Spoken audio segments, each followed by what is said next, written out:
श्री शिवाय नमस्तुभ्यम। नमस्कार दोस्तों, स्वागत है आपका अपने YouTube चैनल पूजा और उपाय में। दोस्तों, नवरात्रि का अंतिम दिन आ गया है, यानी कि नवमी तिथि आ गई है। उसी दिन रामनवमी भी मनाई जाती है। इस वीडियो में आपको 3 उपाय बताने वाले हैं जो कि आप नवमी तिथि को कर सकते हैं। साथ ही साथ ये उपाय आप किसी भी दिन कर सकते हैं, चाहे तो सोमवार की तिथि हो, अष्टमी तिथि हो या कोई और मुख्य तिथियां हो, उन पर भी आप ये उपाय कर सकते हैं। मनोकामना, इच्छा पूर्ति, कार्य सिद्धि और गृह कलेश से जुड़े हुए उपाय हैं। पूज्य गुरुदेव पंडित प्रदीप मिश्रा जी की कथाओं से सुनकर समझकर आपको बताने का प्रयास करेंगे। आ जाते हैं अपने सबसे पहले उपाय पर। पहला उपाय जो है वो कार्य सिद्धि के लिए है। जैसे अगर आपका कोई काम है, नहीं बन रहा है, बिगड़ा हुआ है, कार्य क्षेत्र में सफलता नहीं मिल रही है, नौकरी व्यापार है वो काम भी नहीं बन रहा है, या फिर कुछ माताएं हैं अपने बच्चे के लिए परेशान है कि उनका इंटरव्यू नहीं हो रहा है, या फिर जॉब में प्रॉब्लम आ रही है, नौकरी में सिलेक्शन नहीं हो रहा है, एग्ज़ाम में अच्छे मार्क्स नहीं आ रहे हैं। माताएं भी अपने बच्चों के इस तरह से करियर संबंधी चीज़ों के लिए परेशान हैं, या कोई काम आप कर रहे हैं अटक जा रहा है, आगे नहीं बढ़ रहा है, तो ये उपाय आप लोगों के लिए ही है। चाहे तो ये आप दूसरों के निमित्त भी कर सकते हैं, खुद के लिए भी ये उपाय कर सकते हैं, दूसरों के लिए भी आप चाहें तो माताएं बहनें अपने बच्चों के लिए भी कर सकती हैं। लेना क्या है, आपको 1 लोटा तांबे के लोटे में शुद्ध जल लेना है। सबसे पहली चीज़ चाहिए होगी। उसके बाद आपको 1 अक्षत लेना होगा, मात्र 1 अक्षत, जो कि टूटा हुआ यानी कि खंडित नहीं होना चाहिए, ऐसा 1 अक्षत ले लेना है। अगली चीज़ जो चाहिए वो है लाल फूल और गुड़हल हमको चाहिए। गुड़हल का फूल मिल जाए तो सबसे अच्छा होता है, क्योंकि माता को अति प्रिय होता है, सबसे शुभ फूल माना जाएगा। परंतु अगर गुड़हल नहीं मिल पाता है तब आप गुलाब का फूल ले सकते हैं, या फिर कमल का फूल भी आप ले सकते हैं। 3 चीज़ें हो गई हैं आपकी। क्या क्या हो गया है, 1 लोटा जल हो गया है, गुड़हल का फूल हो गया और अक्षत हो गया है। सुबह अगर उपाय करते हैं तो सुबह 8-9 बजे तक उपाय कर लीजिए, 9-10 बजे तक। नहीं तो आप ये उपाय शाम को प्रदोष काल में भी कर सकते हैं।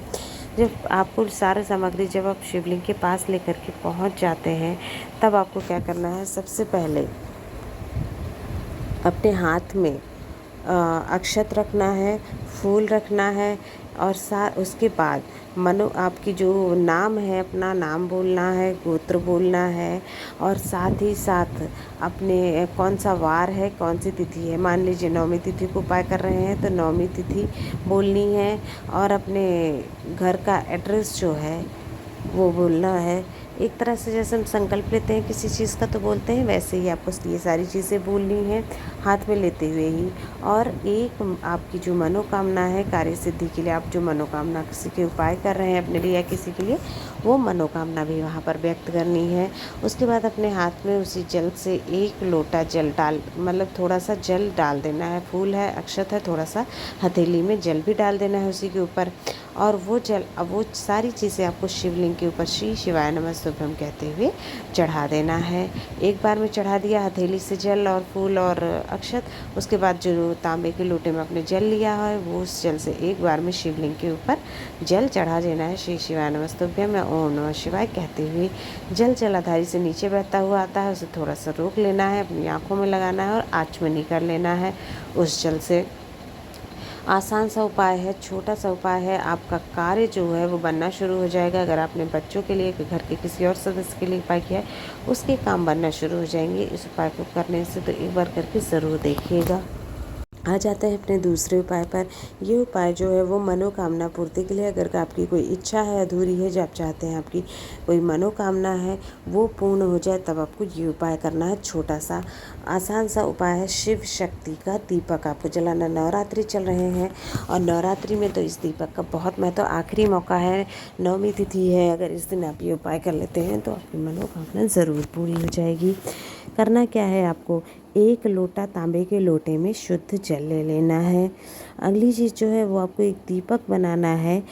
आटे का बना लें तो बहुत अच्छा है, क्योंकि कथा में जो है वो आटे के दीपक का ही वर्णन है। अगर आटे का नहीं बना सकते हैं तब आप माटी का दीपक बना सकते हैं। उसमें आपको 2 बाती डालनी है, ठीक है। जैसे आप स्क्रीन पर देख पा रहे होंगे 2 बाती दिख रही है।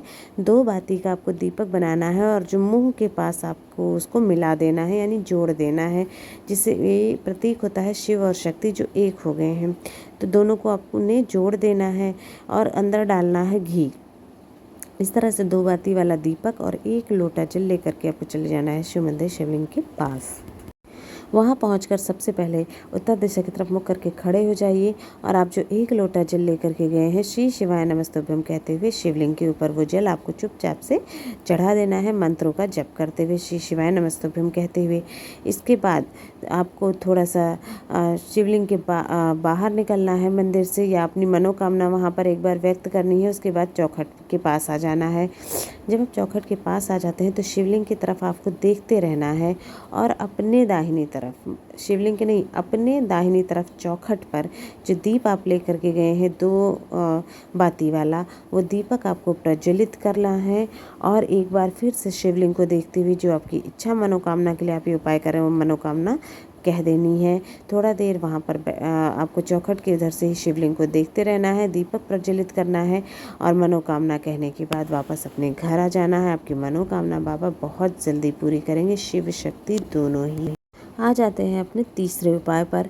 तीसरा उपाय जो है, अगर आपके घर में गृह कलेश है, लड़ाई झगड़ा बहुत ज़्यादा रहता है, वाद विवाद होता है, घर में नेगेटिविटी जैसा महसूस होता है या लगता है किसी ने बुरी नज़र कर दी है, टोना टोटका लग जाता है, अक्सर बीमारी घर में बनी रहती है, कोई ना कोई बीमार रहता है, ये सब नेगेटिविटी के लक्षण हैं, तो फिर लड़ाई झगड़े क्लेश जो है, तो फिर आपको ये उपाय करना है। नवरात्रि की 9वीं तिथि है तो आप ये उपाय कर लेंगे तो बहुत लाभ है। बाकी आप किसी भी दिन ये उपाय कर सकते हैं।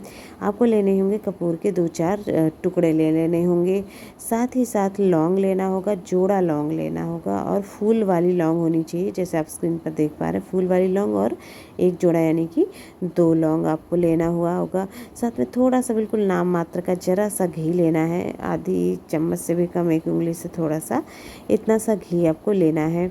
अब आपको क्या करना है, एक पात्र में यानी एक कटोरी में किसी चीज़ में आपको कपूर रखना है और वो प्रज्वलित करना है, जलाना है। उसके बाद आपने जो लौंग ले रखी है उसको घी में डुबा लेना है और जलते हुए कपूर में वो डाल देना है, वो लौंग भी। इस तरह से इस जलते हुए कपूर और लौंग का जो धुआं है वो आपको पूरे घर में अच्छी प्रकार से दिखाना है, यानी पूरे घर में आपको उससे दिखाते हुए हर सदस्यों के हर कमरे में, बाथरूम को छोड़ के हर जगह पर आपको दिखाना है, ठीक है।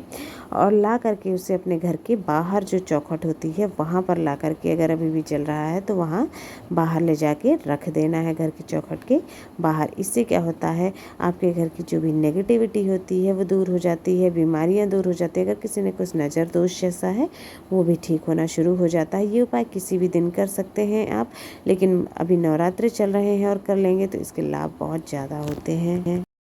दोस्तों, इस वीडियो में आपको 3 उपाय बताए हैं जो कि आपकी अलग अलग समस्याओं से संबंधित उपाय हैं।